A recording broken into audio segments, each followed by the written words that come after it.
Yo, YouTube, welcome back to the channel, and it's official. Atlanta Faze are your major two champions, and that was well deserved. The event just finished literally a minute ago, and I set up the overlay ready to go because these guys are unbelievable. Let's talk about it. Let's go through. First of all, the first thing I see is Simp the GOAT.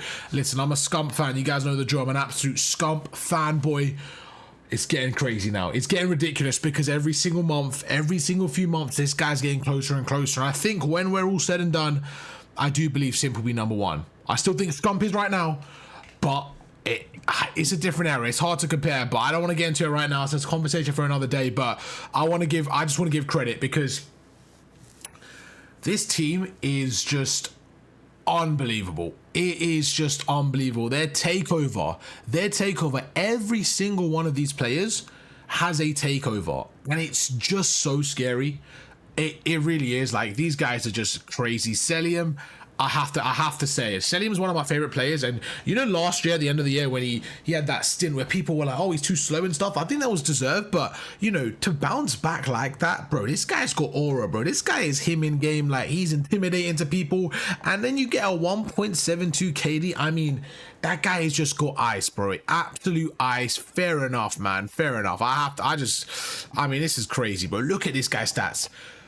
13 championships, 2 times world champ, 2 times season MVP, average placement is 2.44. That in comparison to anyone else, like, just deep it, like, he's basically saying if he goes to an event, he's finishing top 2. That is ridiculous. He's finished in 70% of his career tournaments in the finals, and yeah, he's won 2 tournaments in 5+ games. I mean, the guy is different, bro. The guy is absolutely different. And then we go through. Let's have a quick little look at the post major 2 standings as well. You have Falcons on the bottom, followed by LAG, Minnesota, then Cloud9. Then we have Miami, Boston Optic, Vancouver, Ravens, Toronto, LA Thieves, and Atlanta Faze. Look at that, 22-5, just unbelievable. We're going to keep going through here, and like I said, back to back. I mean, look, everything's going to be about Faze now. They went for it. They got the 3-peat. They won it. Fair enough. They went through it. Let's check out the bracket and give my quick thoughts on the event overall. And we're going to do a couple of videos this week talking about, you know, Toronto, talking about, we got videos probably on every single team, but right now I wanted to go through the bracket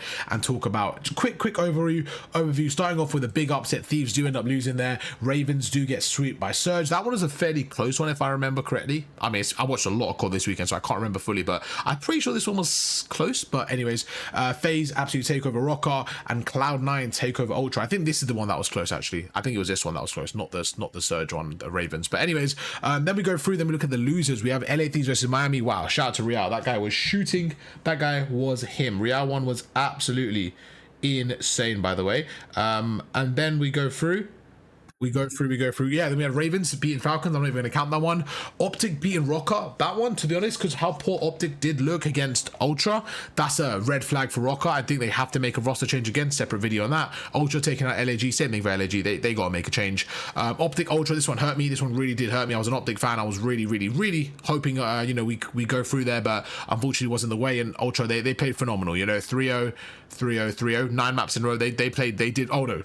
Wait, am I tweaking? Bro, they had 3 maps, 6 maps, 9 maps, 12 maps. Yo, they played phenomenal, bro. I didn't even deep it. That's 12 maps in a row. They played some really good Call of Duty Ultra. Really good Call of Duty.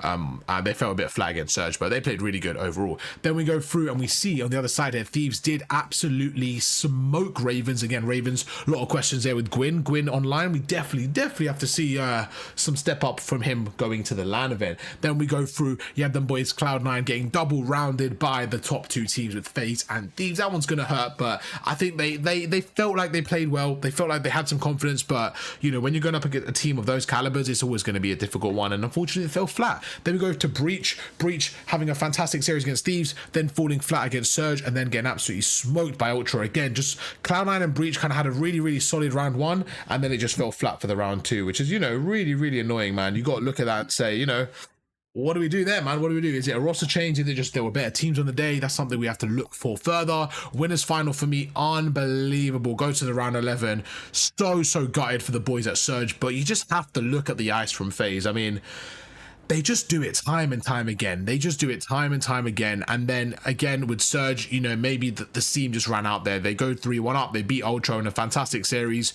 And then they end up getting smoked in the finals 4-0. So, you know, they can hang with them because they went, you know, round 11 in the last one. But when it came to the grand finals, it was only one winner, and it was going to be the boys Atlanta Faze. The biggest upset I would say was probably Thieves Ultra. That one was insane. 3-0. Like, that was just ridiculous. Definitely have to have a conversation about Thieves. But for now, I really want to celebrate Faze, man, and talk about just how good they are, bro. Like, they have so much pacing on the map. I actually want to go through some of their series here, like overall their stats, because again, just incredible stuff here. So let's start off with, who do they even play round one? They played Rocker. Okay, so they played Rocker. Was it Rocker then Boston? No, so they played Rocker, then they played Cloud9.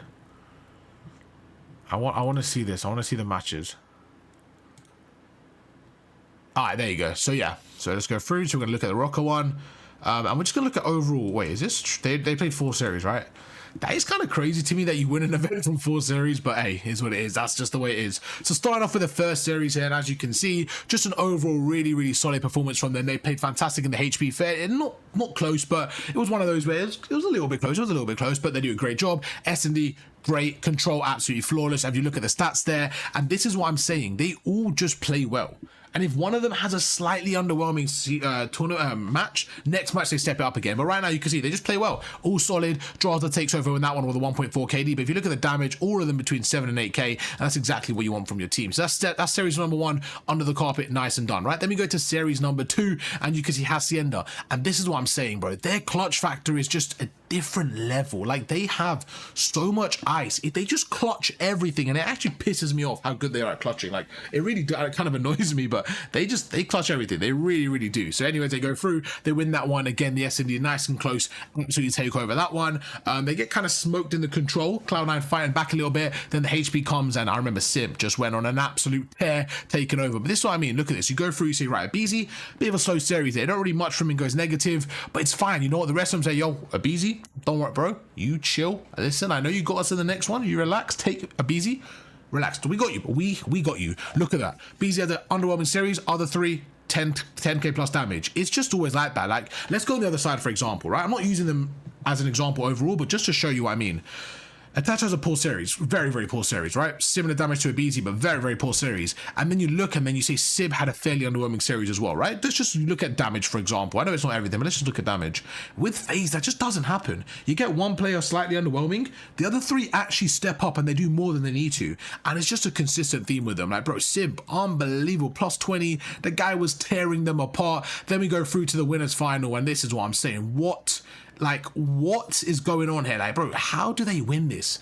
How do they win this? This is what I mean by the ice, bro. They go through and they Neslo them. They lose both hard points. So even when they're getting smacked in the hard points by Surge, they still find a way to win the series. And this is what I mean. They've got so much grit to them. They just have so much about them where even when they're not playing too well, you see the whole team's going negative besides MC, who is definitely MVP. I think he played unbelievable. You see, even then, even when Vancouver taken over, they just find a way. The close S&Ds, they just find a way to win it. This one was a bit more dominant. They started to clutch up at the end, but this one's more dominant. That one went absolutely mixy to the end there, but they managed to find the win, and that's what it's about. They just always find the win. And then the finals, I mean, this was a joke of a series, to be honest with you. This wasn't even a real series, but 1.72 is some of the most disrespectful shit I've seen from Mr. MacArthur. That is just unbelievable. To get a 1.72 in a grand finals is just, the guy's a joke, bro. The guy's a joke. Plus 41 with the most damage as well. Bro, not only did he get the highest KD, the guy dropped the most damage. Hey, that is tippable. He got the lowest deaths, the highest kills. The guy was shooting. Hard point, done and dusted. S&D, don't even talk to me. Move on. Control, a little bit mixy, but move on. Again, they just have the clutch factor. And I mean, I'm speechless, bro. These guys are unbelievable. They really are. I'm a bit disappointed in Optic and Thieves overall. When we went through, you know, we looked at this year and we said, you know what? We said this year it's going to be a three season team. It's going to be absolutely mixy, and you know, we're looking forward to it. And what happens? We just see this. We just see, like, it's just like, what's going on, man? Come on, we need these guys to lock in. We really do. I mean, we're going to end it on this. Like, this is just a goated picture. That's That is crazy, bro. They got it like that. That is funny. That is a funny meme. Anyways, yeah, nah, these guys are different, bro. These guys are different. And you know, I have to give a big shout out, bro. Vancouver, phenomenal, bro. To finish second, unbelievable, ultra unbelievable, really good event. I have a ton of thoughts, ton of things to go through. We're gonna leave this picture there because this team deserved it, man. I know they're like the villains of the CDL, but you know what, man, I can't hate them, bro. I can't hate them, man. Even Draws are like, I like Scrappy, I'm team Scrappy, but Draws are like, the guys, like, they seem like good people, man. You know what I'm saying? Like, they seem like really chill people, and even the Tiny Terrors, they look so happy, man. You know what I'm saying? They don't look like villains, bro. They just look so happy and like, you know, just, I like them, man. I think they're great players. I'm an Optic guy, but fair play, man. Fair play. I think they absolutely smashed it. And yeah, just nothing else to say besides these guys are different, bro. These guys are different. I think what makes them so good is there's two things. One, their floor as a team. So like they don't finish under top 3. You know what I'm saying? Like they always they're a guaranteed Sunday, like literally a guarantee. And then the other thing that I think is unbelievable is just their consistency in the clutches. Like anytime they need to clutch, they're just there, bro. And I think it's one of those where, you know, we've seen them like a Vanguard, right, where they finish second consistently. I think it's one of those where the fact that they finish second and then finish second and then finish second and then finish second, like they don't actually fall down, they just stay second, I think is crazy, because then when they play good, they finish first. You know what I'm saying? So they're going to be like second, first, second, first. They don't fall below that, bro. It's just an unbelievable level of consistency.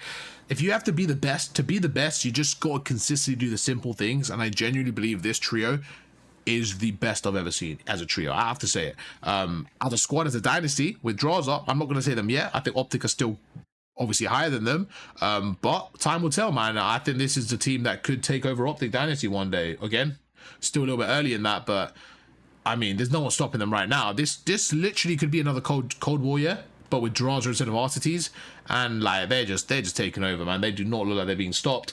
I think Thieves and Optic really need to step up this major 3 if they're going to take over, because Faze just look unbelievable. Hopefully some new maps come in the rotation, you know, change up the VO system a little bit, just making it a little bit difficult for Faze to keep up the consistency. But the thing with Faze is, like, even with the VOs, right, when Hacienda came in, what do we see, bro? They're getting clutches on Hacienda. Look how many Hacienda wins they had. This is the new map in the pool, right? I know it was in the start, but let's just say the new map in the pool. They win a control Hacienda. Cool. I don't even know the other series where it is. Anyways, they win a Hacienda HP. That's two Haciendas done. They go through. They don't play Hacienda. They go through. They win another one. Okay, so they won 3 Haciendas out of the last 3. And again, my point is, even with the new maps, they're just ahead. They're just unbelievable. They really are. Abizi, Celium, Draza, Simp. Congratulations! Absolutely stunning performance from them. Just taking over. That finals wasn't even close. And yeah, tomorrow we're gonna probably go through some other teams, because I think some teams need to be discussed. So yeah, we'll go through that tomorrow. I hope you guys enjoyed the video. If you did, drop a like, subscribe to the channel. I'll catch you guys for another one tomorrow. Peace.